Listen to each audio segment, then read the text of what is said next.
Bustamante, ang kulit nito, nagmula ito sa late Latin words na bustum amanti, nang ibig sabihin po ay pasture of Amantius or pastulan ni Amantius. Ang Amantius naman po ay nagmula sa Latin word na amantis, nang ibig sabihin po ay loving or mapagmahal. Sana all. Torre, Spanish word po talaga ito. Plural po ito ng torre, nang ibig sabihin po ay tower or torre na ginagamit naman natin sa wikang Tagalog. Ibig sabihin po ay mataas na building or mataas na gusali. Torre or tower, ito ang konting kalamang dapat na alam mo. Alam niyo ba kung bakit meron tayong iba't ibang wika sa buong mundo? Dito papasok ang napakahalagang kwento sa Biblia na Torre ng Babel, mga kasmeros, or Tower of Babel, na mababasa natin sa Genesis chapter 11 verses 1 to 9. Sa Genesis chapter 11, mga kasmeros, ay dumami na ang tao, pero ang mga taong ito, mga kasmeros, ay gustong bumuo ng isang city at ng isang tower.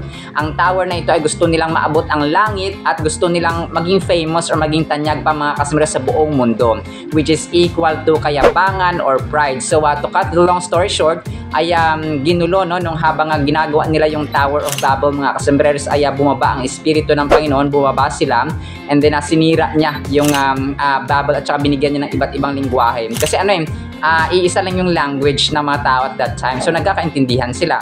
So ang ginawa ng Panginoon, dahil palalo sila, dahil mayabang sila, dahil gusto nilang maabot ang langit at saka pride ba, umira lang pride, mga kasombrero. So ginawa ng Panginoon, binigyan sila ng iba't ibang lingwahe or wika, kung kaya na-confuse, nagulo ang lahat kung kaya hindi na sila magkakaintindihan. So doon po nagsimula ang iba't ibang lingwahe or wika sa buong mundo. Mula rito sa provincial capital ng Davao del Norte, yan ang kalaman at katotohanang dapat na alam.